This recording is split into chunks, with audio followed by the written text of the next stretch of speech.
부활의 소망으로 사는 삶, 부활의 소망으로 사는 삶, 이런 제목으로 같이 은혜 나누겠습니다.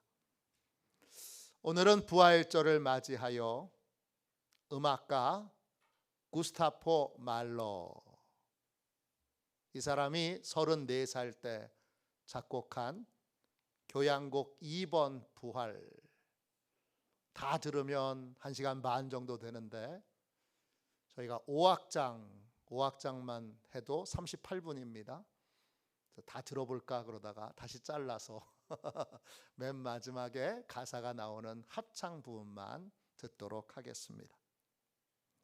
이 노래를 통하여 부활신앙에 대하여 함께 묵상해 보겠습니다. 제가 영화 설교도 해보고 또 그림 설교도 해봤는데 음악 설교는 이번에 처음 해보는데요. 지난번은 저희가 간단한 맛을 봤고 오늘은 조금 더 깊은 내용을 가지고 함께 나누도록 하겠습니다. 먼저 구스타포 말러를 소개하겠습니다. 저도 잘 몰랐던 분입니다. 매력 있는 분이에요. 왜냐하면 삶에 체험한 것이 그대로 음악에 반영된 현대적인, 마치 화가, 고흐가 그 그림에 자기의 인생이 반영된 것처럼 구스타포 말러도 삶이 그대로 음악에 반영이 됐습니다. 1860년 7월 7일 보헤미아 칼리슈트에서 태어났습니다. 지금은 체코예요. 체코 공화국 칼리스테라고 하는 지역이에요. 아버지는 베른하르트 말러인데 원래 마부였어요. 유대인이고. 그래서 이 말러는 자기를 뭐라고 얘기하느냐, 나는 삼중 이방인이다, 그렇게 말해요. 독일에서 사는데 오스트리아인이고, 오스트리아인인데 그 중에 보헤미안이고, 보헤미안인데 그 중에 유대인이에요. 삼중으로 이방인의 삶을 살았다, 그렇게 말해요. 아버지 베르하르트 말러는 원래 마부였는데 큰 도시로 가서 증류수 공장을 인수해서, 술 공장을 인수해서 그 다음에 큰 돈을 법니다. 말러는 14명의 자녀 중에서 두 번째로 태어났습니다. 14살 때 동생 에른스트가 심낭 질환으로 죽습니다. 그때 14살이었던 이 구스타포 말러가 그 병상에서 그 동생을 돌보고 죽지 않도록 관호하고, 그리고 밤마다 동화책을 읽어줍니다. 그런데 그 당시에 어린아이가 죽는 건 흔한 일이었어요. 10명이 태어나면 한 5명은 죽고, 이게 흔한 일이었어요. 그렇지만 이 흔한 일이 말러에게는 죽음이 무엇인가에 대한 깊은 질문을 어렸을 때부터 갖게 만들었어요. 죽음이란 뭘까? 저랑 비슷해요. 저도 제 어머니가 일찍 돌아가셔서 죽음이란 뭘까? 이게 항상 저희 청소년기에 제가 가지고 있었던 중요한 질문이었어요. 그래서 늘 그는 죽음과 관련되어 있는 것에 관심을 가졌고, 죽음 이후에는 어떤 세계가 펼쳐질까? 죽으면 정말 끝일까? 이런 걸 늘 고민했습니다. 말러의 아버지는 난폭하고 폭력적인 분입니다. 반대로 어머니는 극도로 순종적인 분입니다. 어머니 이름은 마리인데, 마리는 힘든 육아의 상황 중에도 섬세하고 따뜻하고 그리고 순종적인 여성이었어요. 평생 다리를 절었는데, 그래서 말러는 이 어머니에 대한 깊은 연민을 가지고 있고 그 마음에 그 어머니가 우상화되어 있습니다. 말러 교향곡 8번에 천인 1000명의 교향 악단이 연주하기 때문에 이름이 천인이에요. 거기 2부에 성모 마리아를 위한 찬가가 나오는데 마리아. 그래서 유년기 고통 속에서 깊은 연민을, 깊은 또 애달픔을 가진 어머니를 향한 이 찬가를 그가 쓰게 됩니다. 폭력적인 아버지, 순종적인 어머니, 그 사이에서 말로는 많은 고통을 겪습니다. 도피처가 필요했는데 그의 도피처는 뭐였냐 하면 몽상이었습니다. 그는 한 가지 생각에 빠지면 몇 시간이고 그 세계 안에 갇혀서 그 세계에서 돌아다닙니다.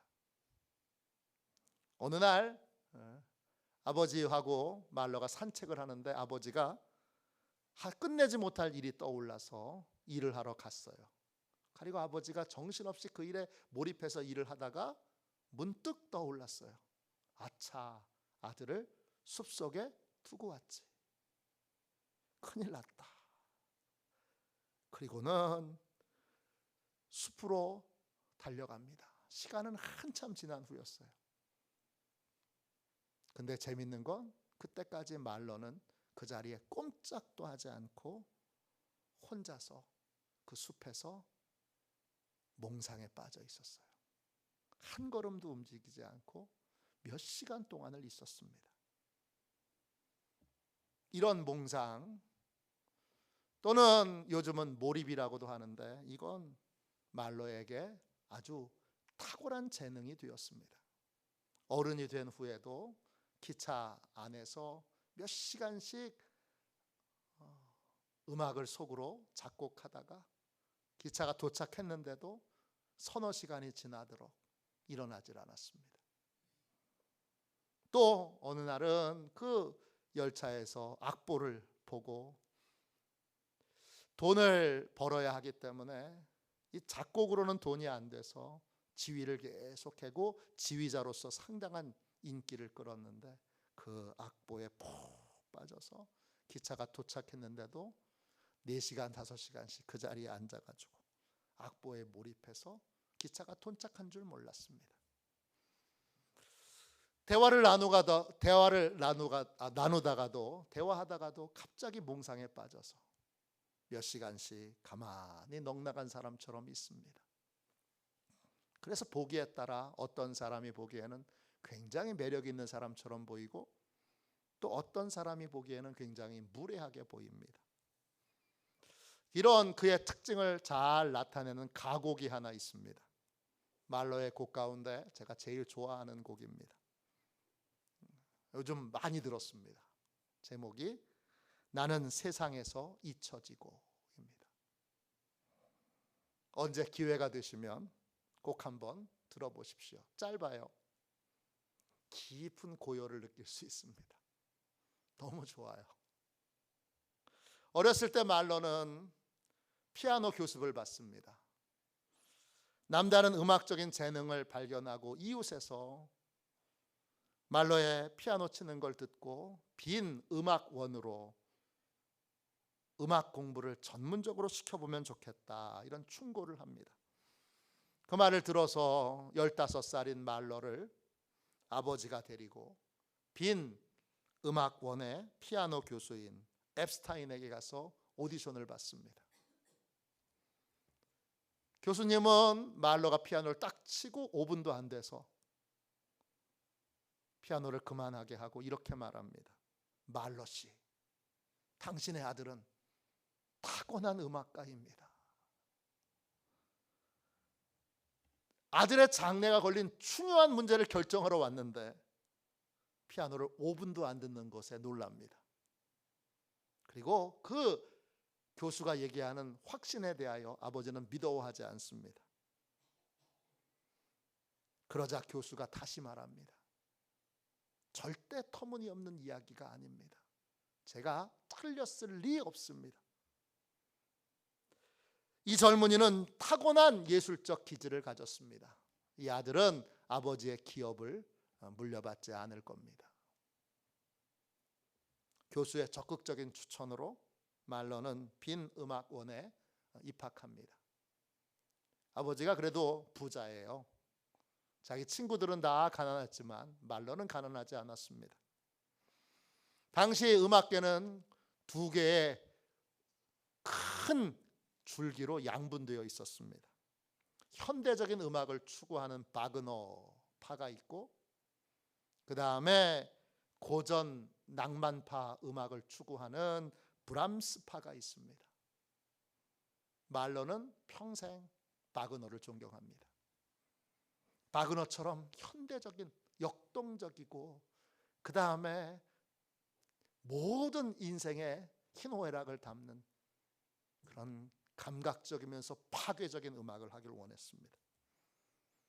그러나 실제로 그가 개인적으로 알고 지내고 또 그에게 많은 영향을 주었던 건 재미있게도 브람스입니다. 그래서 말러의 음악에는 바그너의 영향과 브람스의 영향이 함께 있습니다. 말러가 바그너를 얼마나 좋아했는지 알려주는 일화가 있습니다. 어느 날 친구가 카페에 앉아있는 말러를 만납니다. 말러의 안색이 좋지 않았습니다. 왜 그러냐 물었더니 아버지가 많이 편찮으시다는 소식을 들었다는 겁니다. 아버지가 많이 편찮으시다, 이런 소식을 들었다는 겁니다. 다음 날 이 친구가 아침에 극장을 향해서 이제 출근을 하고 있는데 한 청년이 실성한 것처럼 울부짖으면서 거리 한복판을 막 뛰어가고 있습니다. 그 청년은 말러였습니다. 직감적으로 아버지가 더 위독해지셨거나 돌아가셨나 보다, 이렇게 생각하고 다가가서 말러를 위로해 주기 위해서 아버지에게 무슨 일이 일어났느냐 이렇게 묻습니다. 그때 말러가 울음을 멈추지 못하고 통곡하면서 울부짖으면서 이렇게 말합니다. 그보다 훨씬 더 나쁜 일이 일어났어. 최악의 일이 일어난 거야. 위대한 거장이 죽었어. 1883년 2월 13일 바그너가 죽은 날입니다. 말러는 그만큼 바그너를 존경했고 바그너의 음악을 추구했습니다. 27살 때 첫 번째 교향곡을 만들게 되는데 그 교향곡 1번의 이름이 거인입니다. 그 거인은 젊은이의 방황과 사랑, 이별과 죽음을 그리고 있는데 방황과 사랑 다음에 이별과 죽음이 너무 극단적이어서 사람들에게 혹평을 받습니다. 스토리가 쭉 연결되지 않고 중간에 맥이 끊어진다는 평가를 받았습니다. 그래서 현대적인 이 바그너를 추구했던 음악이었지만 큰 인기를 얻지 못합니다. 1번 교향곡을 완성하고 나서 그 직후에 말러는 죽음과 관련되어 있는 많은 일들을 겪게 됩니다. 1889년도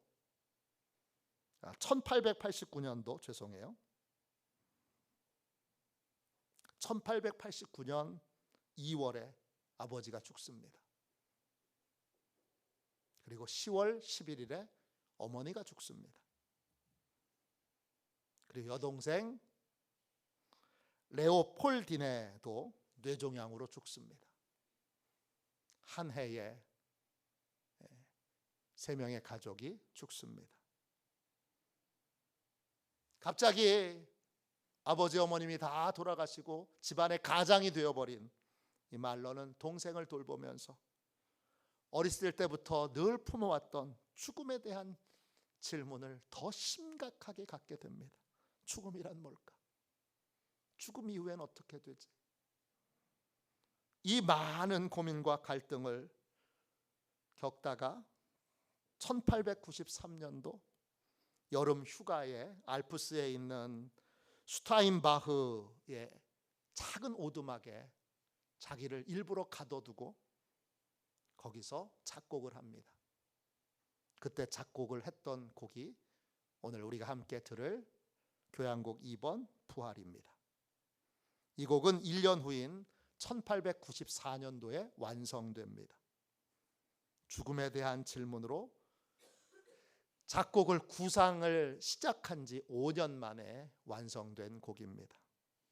이 교향곡 2번 부활은 5장으로 이루어져 있습니다. 5악장입니다. 1악장은 한 남자가 무덤 앞에서 죽음에 대한 질문을 하는 것으로 시작합니다.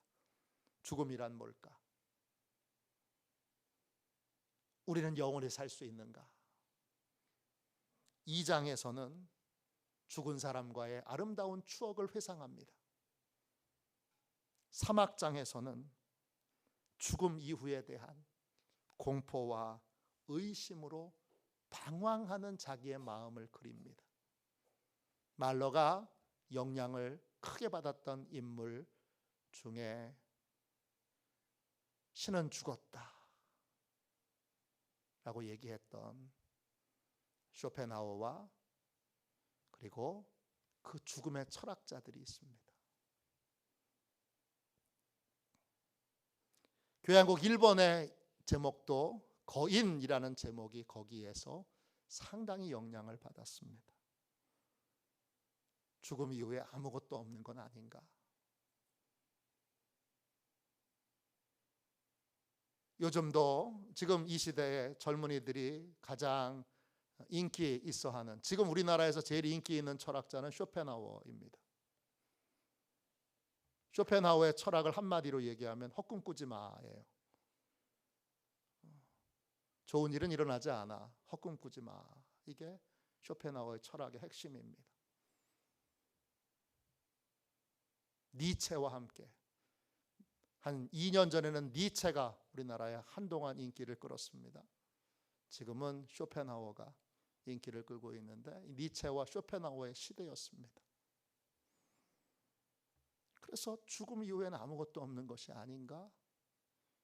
3악장에서는 죽음에 대한 두려움과 절망과 의심에 대하여 슬픈 노래를 부릅니다. 그러다가 4악장에 가면 다시 성경으로 돌아가서 성경의 이야기에 귀를 기울이게 됩니다. 그리고 태초의 탄생 이야기를 읽으면서 인간이 창조되었을 때 이미 부활하도록 하나님이 창조하셨다는 믿음을 갖게 됩니다. 그리고 드디어 5장에 와서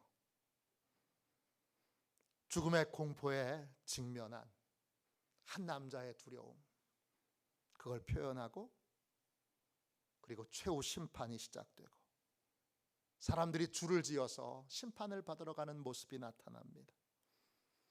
큰 두려움 속에서 자비와 용서를 구하는 울음소리가 점점 커지고 그리고 나팔 소리와 함께 최후의 심판이 시작되는데, 중요한 건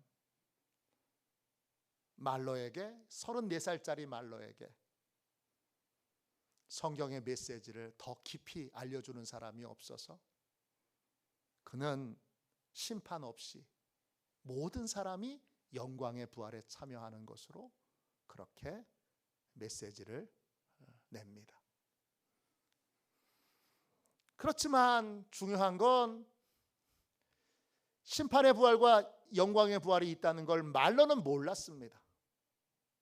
오직 알았던 건 씨앗이 심겨져서 죽으면 싹이 나는 것처럼 죽으면 다시 태어나는 부활이라고 하는 것이 있다고 하는 확신을 갖게 됩니다.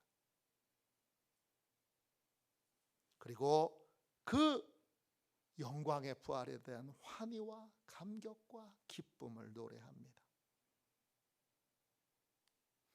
다 알 수는 없었던 그것이 아쉽지만 말로는 의도적으로 회개를 거부합니다.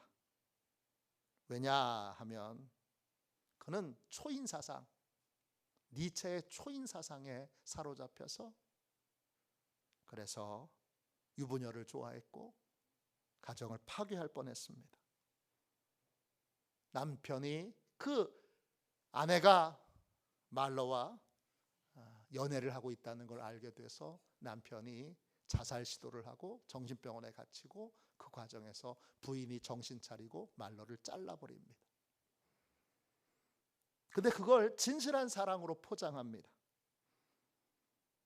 그는 진심으로 말씀을 대하고 회개하기에, 그리고 성경의 진리를 온전히 받아들이기에 부족했던 그러한 상황입니다. 그런 부분이 아쉽지만 중요한 건 그가 부활을 확실히 믿고 부활을 사모했다는 것입니다. 부활은 분명히 있습니다. 죽음은 끝이 아닙니다. 부활에는 크게 두 가지가 있습니다. 믿는 자의 부활과 믿지 않는 자의 부활, 영광의 부활과 심판의 부활입니다. 영광의 부활은 예수 믿는 자, 용서받은 자의 부활로 예수님이 죄값을 다 치르셨기에 이제 부활하여 영광과 상급을 받게 됩니다. 반면에 심판의 부활은 죄가 그대로 남아있기 때문에 죄에 부활하여 지은 죄에 따라 영원한 형벌을 받습니다. 초대교회 성도들의 복음의 핵심은 영광의 부활에 참여하는 것입니다. 그들은 영광의 부활이 자기 눈앞에 기다리고 있음을, 죽음 이후에 기다리고 있음을 알았기에 죽음을 피하지 않고 순교의 길을 갔습니다. 우리도 영광의 부활을 사모해야 합니다. 우리는 언제 부활합니까? 고린도전서 오늘 말씀 51절 52절 보십시오. 보라, 내가 너희에게 비밀을 말하노니 우리가 다 잠잘 것이 아니요 마지막 나팔에 순식간에 호련히 다 변화되리니. 나팔 소리가 나매 죽은 자들이 썩지 아니할 것으로 다시 살아나고 우리도 변화되리라. 주님이 재림을 알리시는 나팔 소리와 함께 우리는 순식간에 부활하게 될 것입니다. 그때 우리는 부활의 육체를 입고 부활의 주님과 재회하게 될 것입니다. 영광의 부활을 사모하는 사람들은 어떤 삶을 살게 됩니까? 57절 58절입니다. 우리 주 예수 그리스도로 말미암아 우리에게 승리를 주시는 하나님께 감사하노니 이미 승리한 것입니다. 그러므로 내 사랑하는 형제들아, 견실하며 흔들리지 말고 항상 주의 일에 더욱 힘쓰는 자들이 되라. 이는 너희 수고가 주 안에서 헛되지 않은 줄을 알미라. 바울은 흔들리지 말라고 말합니다. 믿음에 흔들리지 말고 항상 더욱 주의 일에 힘쓰는 자들이 되라고 권면합니다. 주의 일에 우선순위를 두고 사는 사람, 하나님을 기쁘시게 하는데 삶의 우선순위를 두고 사는 사람, 그 사람이 영광의 부활을 소망하는 사람의 삶입니다. 이제 말러의 교향곡 2번 부활 5악장 중에 합창 부분을 함께 우리가 묵상하며 감상하도록 하겠습니다. 여러분들에게 프린트물을 나누어 드렸는데 다 받으셨나요? 이렇게 생긴 건데 안 받으셨나요? 네, 알겠습니다. 자, 그러면 5악장 합창 부분을 있어요? 거기? 있으면 나눠 주세요. 쭉 나눠 주세요. 오늘은 부천 죄송합니다. 부천 필하모니 오케스트라의 연주로 함께 우리 부활 5악장 가운데 마지막 부분 합창을 우리가 감상하도록 하겠습니다. 합창은 부천 시립합창단이 수고해 주셨습니다. 이 곡을 들으면서 스스로에게 이렇게 물으십시오. 오늘 나눠드린 프린트물은 그 부활 5악장의 합창에 나오는 가사입니다.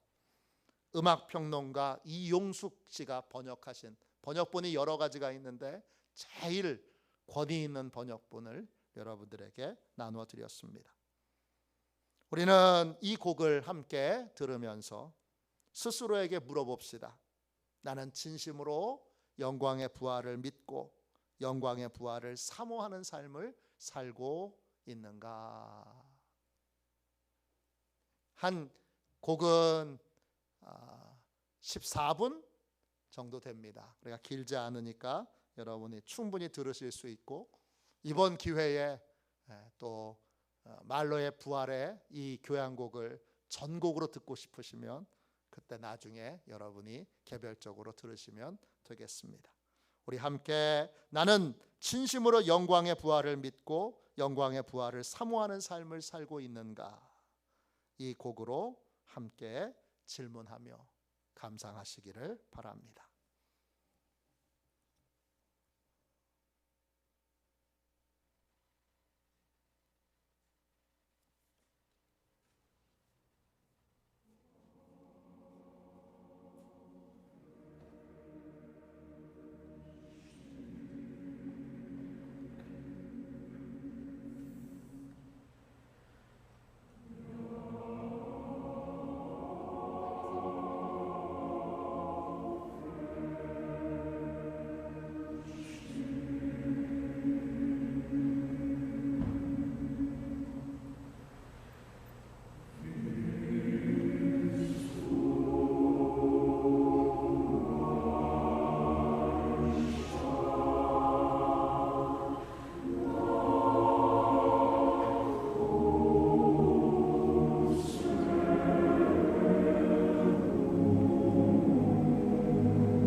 박수 한번 칠까요? 네. 네, 이 말로의 부활 맨 마지막 합창은 모든 합창단이 부를 때 가장 감격하는 그러한 음악 중에 하나라고 해요. 물론 아쉬운 점은 있어요. 네, 34살짜리를 감안하시고 그래도 죽음 너머의 부활을 볼 수 있었다는 것, 그 자체만 해도 저는 이 곡에 굉장한 가치가 있다고 생각합니다. 특별히 이 시대 니체와 쇼펜하우어가 인기를 끌고 있는 이 시대, 구스타프 말로의 시대와 비슷한 시대예요. 이 우리 마지막으로 여러분께 나눠드렸던 이 부활 합창의 가사를 제가 한 번 더 읽어드릴게요. 같이 읽을 텐데 제가 여러분은 눈으로 읽고 저는 제가 입으로 읽을 텐데 뒤편에 보시면 2페이지에 보세요. 내 노력으로 얻어낸 날개를 달고, 이거 틀린 거죠. 주님의 은총으로 주어진 날개를 달고자. 주님의 은총으로 주어진 날개를 달고 용서의 은혜를 입고 대속의 은혜를 입고 그렇게 되는 게 맞죠. 말로는 거기까지는 도달하지 못했어요. 그래도 죽음 너머에, 죽음에 대하여 이만큼 심도 깊게 고민하고, 그래서 쇼펜하우어와 니체를 넘어섰던 것은, 넘어설 수 있었던 건 죽음에 대한 공포였고 죽음에 대한 궁금증이었고, 그래서 초인 사상을 넘어섰던 것도 그거고, 이 부활의 첫 장면이 초인, 그 거인이 죽는 것으로부터 시작됩니다. 자, 제가 읽어볼게요. 이용숙 음악 평론가가 번역한 것입니다. 제가 읽을 텐데 여러분, 나는 전심으로 영광의 부활을 믿고 영광의 부활을 사모하는 삶을 살고 있는가? 한번 여러분 같이 이 가사를 읽을 때 다시 한번 여러분 마음에 분명하게 이 질문에 대하여 대답해 보시기를 바랍니다.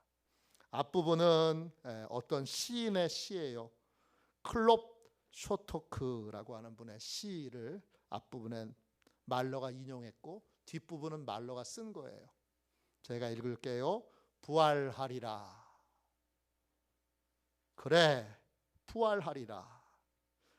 덧없는 내 육신이여, 짧은 안식이 지난 뒤에 영원한 생명, 그대를 부르신 그분이 그대에게 주시리라.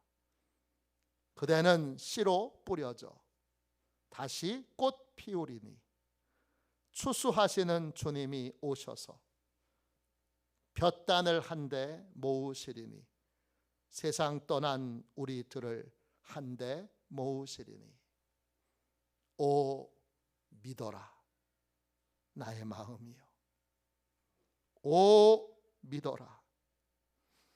그대는 어떤 것도 잃지 않으리니 그대가 갈망했던 것은 그대의 것이 되리라. 그대가 사랑했던 것, 그대가 얻고자 싸웠던 것도 오 믿어라. 그대가 의미 없이 태어나지 않았음을, 의미 없이 살아내고 의미 없이 고통을 견뎌온 것이 아님을. 생겨난 것은 사멸하기 마련이고 사멸한 것은 반드시 부활하리라. 이제 두려움을 거두라. 다시 삶을 맞이하라. 오 고통이여, 누구도 피할 수 없는 고통이여, 나는 너를 벗어났다.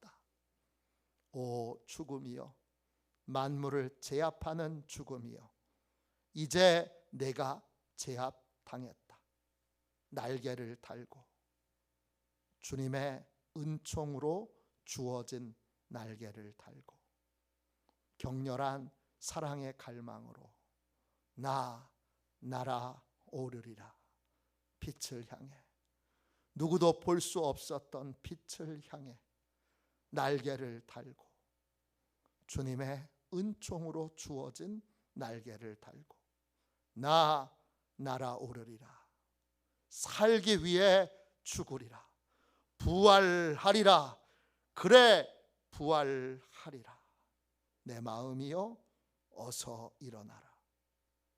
그대가 받은 고통으로 그대는 하나님께 도달하리라. 우리 함께 찬송가 165장 우리 1절만 한번 부르고 함께 오늘 주님이 주신 감동과 또 주님이 주신 은혜를 붙들고 우리 짧게 기도하도록 하겠습니다.